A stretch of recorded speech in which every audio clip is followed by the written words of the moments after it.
Hello everyone, स्वागत है आप सबका अपने यूट्यूब चैनल वीजी एजुकेशन पे। कैसे हैं आप सब? आई होप बहुत अच्छे होंगे, मस्त होंगे और अपनी तैयारी को निरंतर जारी कर रखा होगा। वीडियो की शुरुआत करने से पहले आज का सुविचार ये है कि जहाँ हो वहाँ से शुरुआत करो। जहाँ हो वहाँ से शुरुआत करो, अभी भी वक्त है, वक्त ना बेकार करो। आपकी ये चाहे कुछ भी हो गई हो, 30, 35, 40, 45, लेकिन आपको हर कदम अपने आप को आगे बढ़ाना है। लर्निंग आपको अपनी ज़िंदगी में सीखनी है।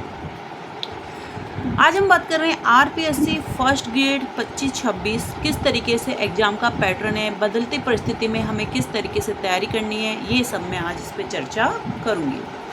तो बच्चे यहाँ पेपर 2 होते हैं, एक पेपर फर्स्ट होता है, एक पेपर सेकंड होता है। पेपर फर्स्ट सबके लिए कॉमन होता है, जीके का पेपर होता है, जनरल नॉलेज का पेपर होता है, जिसमें बहुत सारे सब्जेक्ट इंक्लूड होते हैं। 75 क्वेश्चंस बेटा इसमें आते हैं और 150 मार्क्स का ये होता है। पेपर 2 आपके सब्जेक्ट का होता है, जिस भी सब्जेक्ट से हैं, आप आर्ट्स में हैं तो हिस्ट्री, पॉलिटिकल, जिस भी सब्जेक्ट, कॉमर्स का, इस तरीके से पेपर सेकेंड होता है। पेपर सेकंड में 150 क्वेश्चंस आते हैं और 300 नंबर का ये होता है, तो दोनों का मिलाकर आपको 450 नंबर में से आपको नंबर लेकर आने पड़ते हैं। जो भी टॉप लिस्ट में बच्चा होता है उसी का ही इस पर सिलेक्शन होता है।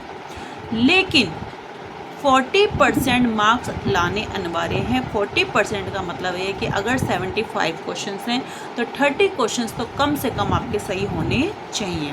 इसी तरीके से पेपर 2 में भी 150 क्वेश्चंस में से बेटा 40% यानी कि आपके 60 क्वेश्चंस आपके बिल्कुल सही होने चाहिए कम से कम। मान लीजिए कई बार बच्चे क्या करते हैं कि पेपर सेकंड की तैयारी बहुत अच्छे से करते हैं। पेपर सेकंड में तो वो ले आते हैं 300 में से मान लीजिए वो 250 लिया है, 240 लिया है, बहुत अच्छे मार्क्स लिया है। लेकिन पेपर फर्स्ट में 150 में से उनसे 40 नंबर भी नहीं लाए गए तो वो फेल ही माना जाएगा, वो इस सिलेक्शन की दौड़ से पीछे रह जाएगा। तो इसलिए क्लियर बता रही हूँ कि पेपर फर्स्ट में भी आपको 40% मार्क्स लाने ज़रूरी है और पेपर सेकंड में भी 40% मार्क्स लाने ज़रूरी है। क्लियर बात? यहाँ तक बात समझ में आ गई।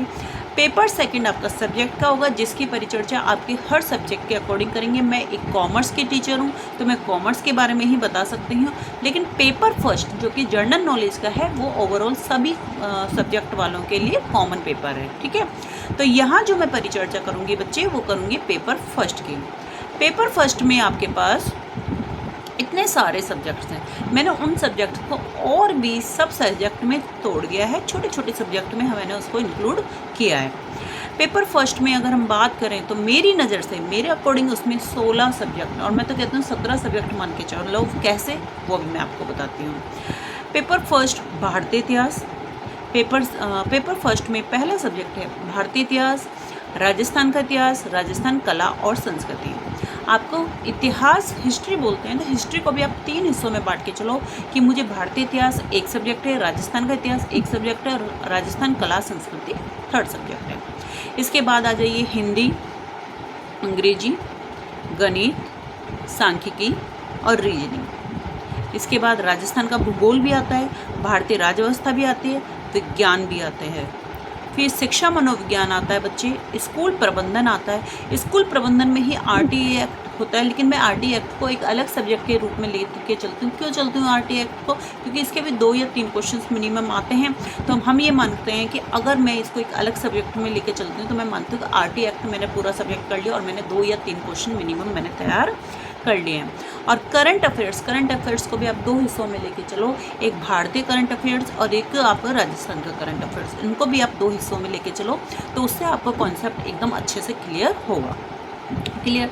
सांख्यिकी भी बहुत छोटा सा ही है, मेरे हिसाब से 5 या 7 पन्नों का, 10 पन्नों का एटलीस्ट ज़्यादा से ज़्यादा आप मान के चलिए। और उसको भी मैंने एक अलग सब्जेक्ट के रूप में काउंट करती हूँ, ताकि मेरे माइंड मैप में ये है कि एक बच्चे को सांख्यिकी भी मुझे पढ़ाना है, उसका एक अलग सब्जेक्ट है। और जब वो सब्जेक्ट पूरा हो जाता है तो अपने मन में एक सेटिस्फैक्शन होता है कि हाँ जी मेरा एक सब्जेक्ट पूरा हो गया है, ठीक है। तो इस हिसाब से कि मेरे अकॉर्डिंग आपके इसमें कितने सब्जेक्ट हो गए, 16 सब्जेक्ट हो गए हैं। लेकिन 16 सब्जेक्ट में कुछ बड़े भी हैं लेकिन कुछ छोटे भी हैं, तो इसलिए हमें इससे डरना नहीं है। अभी भी हमारे पास 10 महीने का टाइम है। पहली बार ही ऐसा हुआ है राजस्थान में कि जब इन्होंने डेट भी पहले से अनाउंसमेंट कर दी है, एग्ज़ाम डेट अभी तक तो फॉर्म भी नहीं फिल हुए हैं बच्चे, एग्ज़ाम डेट भी आपके पास आ गई है। अब आप एक एक सब्जेक्ट को लेकर तैयारी शुरू कर दीजिए, फिर देखिए कि आपकी तैयारी कितनी अच्छी हुई है। आधे से ज़्यादा बच्चे वो होपलेस हुए हैं जिन्होंने तैयारी करी ही नहीं एक्चुअल में, जो केवल एक कोचिंग पे ही डिपेंड हो गए हैं। अपने रूप में अपने तरीके से तैयारी करिए। कोचिंग आपको बेटा हेल्प करते हैं, कोचिंग आपको सिलेक्शन नहीं दिलाती, एक बात आप ये ध्यान रखना। लेकिन हेल्प लेनी इसलिए ज़रूरी है क्योंकि हमें किसी भी सब्जेक्ट का किस तरीके से हम तैयारी करें, हमें किसी का भी कोई ज्ञान नहीं है। अब बात करते हैं कि आपको तैयारी किस तरीके से करनी चाहिए। तैयारी आपको किस तरीके से करनी है बच्चे, तो ये बात ध्यान रखना कि हमें तैयारी 1 बाय 1 करनी है, एक एक सब्जेक्ट की करनी है। तो तैयारी में कुछ आपके पास कुछ महत्वपूर्ण बिंदु हैं जिसके ऊपर मैं परिचर्चा करूँगी। तो वो महत्वपूर्ण बिंदु क्या क्या हैं वो आप समझिएगा। देखिए, सबसे पहले तो आपके लक्ष्य में कोई भटकाव नहीं होना चाहिए, एक ही लक्ष्य होना चाहिए। लक्ष्य आपने क्या धारण कर रखा है, अगर आपने सेकंड ग्रेड धारण कर रखा है तो सेकंड ग्रेड, थर्ड ग्रेड और फर्स्ट ग्रेड अगर आपने धारण कर रखा है तो फर्स्ट ग्रेड। मैं ये मानती हूँ कि जिन बच्चों ने अभी तैयारी करी है या फिर जो अभी नई तैयारी करना चाहते हैं, फर्स्ट ग्रेड अपने आप में एक बहुत बड़ी जॉब है, उसी को आप टारगेट लेके चल दीजिए क्योंकि आपके पास 10 महीने का टाइम है। अब बदलते पैटर्न के अनुसार हम तैयारी के कुछ महत्वपूर्ण बिंदु में लेकर आई हैं। सबसे पहले आपको नंबर 1, सबसे पहले आपको पेपर फर्स्ट और पेपर सेकंड का पूरा सिलेबस देखें कि पेपर सेकंड और पेपर फर्स्ट का सिलेबस आखिर है क्या क्या। देखिए कि वो सिलेबस आपको 40 से 50% आपका देखा हुआ है। मैं यहाँ लर्निंग की बात नहीं कर रही, बस मैं वो टॉपिक कह रही हूँ कि कुछ टॉपिक ऐसे हैं कि आपने देखा है, ऐसा तो नहीं कि सारे के सारे टॉपिक अननोन है, तो इसका मतलब आपने कभी पढ़ाई करी नहीं है, ठीक है। थर्ड, कि आज से ही एग्ज़ाम की तैयारी में लग जाएं, ये नहीं कि अब तो 10 महीने या 5 महीने हैं या हमारे पास इतना टाइम है, कर लेंगे, 1 महीने बाद कर लेंगे या कल से कर लेंगे। कल का जो वर्ड है इसको अपनी ज़िंदगी से हटा दीजिए। कल नहीं, अभी से कर लेंगे, उसको आप हमेशा ध्यान रखिए, ठीक है। नियमित रूप से तैयारी में लग जाएँ, चाहे आप 2 ही घंटे पढ़ें। आज से आप तैयारी करेंगे बच्चे, एक बात बताइए, आप आज से आपने 2 घंटे निकाले, महीने भर में आपने 60 घंटे निकाले। 60 घंटे अपने आप में एक सब्जेक्ट को कवर करने के लिए बहुत रहता है। आप चले पहले 2 घंटे पढ़ें, फिर आप 3 घंटे पढ़ें, धीरे धीरे आपका माइंड इतना डेवलप हो जाएगा कि आप बहुत अच्छे से तैयारी करना शुरू कर देंगे। पेपर फर्स्ट को अभी से ही पढ़ना शुरू कर दीजिए, ये नहीं कि हाँ जी हम तो लास्ट में 3 महीने या 2 महीने पहले पेपर फर्स्ट को पढ़ा जाता था, तो ये गलती अब मत दोहराना। पहले क्या करते थे कि चलो पहले सब्जेक्ट में ही लगे रहते थे, अब पेपर फर्स्ट और पेपर फर्स्ट को हम लास्ट के 2 या 3 महीने के दौरान हम पढ़ते थे, तो वो बिल्कुल ही गलत है बच्चे। क्योंकि अभी आपने पेपर का पैटर्न देखा, तरीका देखा, बच्चे कौन फेल हो रहे हैं, जिन्होंने 2 या 3 महीने पहले ही पेपर फर्स्ट को उठाया। बेटा अब वो चीज़ नहीं रही है, वो 75 क्वेश्चन में से कहीं से भी क्वेश्चन दे सकते हैं ना। तो यहाँ पे आपके पास मार्किंग यहाँ पे आपके पास बटी हुई है कि हमें क्या दें कि 15 इसी में से आएंगे, 5 इसी में से आएंगे, ओवरऑल वो कुछ भी दे सकते हैं, ठीक है। दूसरी बात कि आपको 75 में से 75 क्वेश्चंस की तैयारी करनी है, यानी कि आपको कोई भी सब्जेक्ट नहीं छोड़ना है। क्योंकि 90% बच्चे ये कहते सुनती हूँ मैं कि मैम इंग्लिश हमें नहीं आती, या हमको मैथ नहीं आती, हमको रीजनिंग नहीं आती, या हमको साइंस नहीं आती। क्यों नहीं आती भाई, अभी आपके पास पूरा टाइम है, अभी से आप प्रयास करोगे तो सारे सब्जेक्ट आपके बिल्कुल क्लियर हो जाएंगे। Clear point. सभी विषय को पढ़ना है, चाहे वो इंग्लिश हो, गणित हो या फिर विज्ञान हो, वरना वही गलती आप फिर रिपीट करोगे जो कि आपकी 2025 में हुई थी, ठीक है।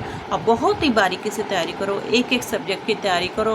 करंट अफेयर्स आज से ही पढ़ना शुरू कर दो। बात आती है कि करंट अफेयर्स कैसे पढ़ना है। करंट अफेयर्स बेटा आज से ही आप न्यूज़पेपर लेके बैठे हो, मान लीजिए तो न्यूज़पेपर आप लेके बैठे हो, तो आप उसमें क्या करना है आपको कि खेल पृष्ठ वाला आपने अच्छे से कर देख लिया, ठीक है।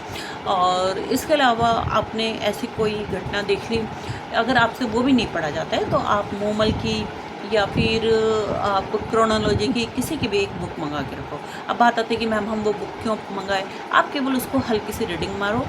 रीडिंग से आपको क्या लगेगा, आप जनरल नॉलेज में आप किसी को बताओ कि देखो आपने बोला कि मैंने मोमल की बुक लिया है आप, और उसमें से आपने कुछ टॉपिक देखा कि अच्छा ये हो रहा है, ये हो रहा है। अरे अपने देश की, अपने राजस्थान की इन्हीं चीज़ों के बारे में तो आपको पढ़ना है, पढ़ के देखो आप एक बार केवल वो मैं इसलिए कह रही हूँ कि आपको पेपर के अकॉर्डिंग नहीं, आपको केवल ये कि आपको एक पढ़ने की आदत पड़नी कि हाँ एक इंटरेस्ट आएगा करंट अफेयर्स में। फिर धीरे धीरे जो भी टीचर्स जिससे भी आप पढ़ रहे हो वो करंट अफेयर्स जब तैयारी करवाएं तो आप उससे पढ़ना शुरू कर दीजिए। आपने नोटिस भी किया होगा बच्चे कि आज की तारीख में कोई भी टीचर बिल्कुल इतना सक्सेस नहीं हो रहा है कि आप ये सोचो कि उसके पढ़ाई हुई से पूरा पेपर क्लियर हो जाए। बच्चों को मेहनत खुद से ही करनी पड़ेगी। मैं बार बार कह रही हूँ कोचिंग आपको हेल्प करेगी, चाहे मैं हूँ चाहे कोई और टीचर हो, वो आपको हेल्प करती है, लेकिन तैयारी आपको अपने आप ही करनी पड़ती है। यदि कोचिंग ही हेल्प करती बेटा तो जितने बच्चे उसमें पढ़ते हैं सबका ही सिलेक्शन नहीं हो जाता। आप बताइए मुझे, उसमें से कुछ बच्चे ऐसे होते हैं जो सेल्फ स्टडी पे जोर देते हैं, तो आप उससे ज्ञान लीजिए, आप यूट्यूब से ज्ञान लीजिए या आप किसी टीचर से ज्ञान लीजिए, लेकिन करना आपको खुद को ही है। तो मेरे इन पॉइंट्स पे ज़रा आप गौर कीजिएगा। मिलती हूँ अगली वीडियो में, तब तक के लिए bye bye, take care, have a nice day. मेरे चैनल को सब्सक्राइब ज़रूर कर लेना, क्योंकि अब इसके बाद मेरी नई नई वीडियो आएंगी आपको कुछ नॉलेज देने के लिए। और इसके बाद आप कौन सा सब्जेक्ट पढ़ना सबसे पहले पसंद करोगे वो मुझे बताइएगा। मैं सबसे पहले अगर मैं अपनी बात करूं तो मुझे इस बार गणित या फिर मुझे विज्ञान पढ़ाने का मन है, जिसमें बच्चे सबसे पहले अपने आप को पीछे ले लेते हैं, क्योंकि आप गणित और विज्ञान को अपने आप के साथ जोड़िए। ठीक है, तब तक के लिए bye bye, take care, have a nice day. और चैनल को सब्सक्राइब और वीडियो को शेयर करना ना भूलिएगा।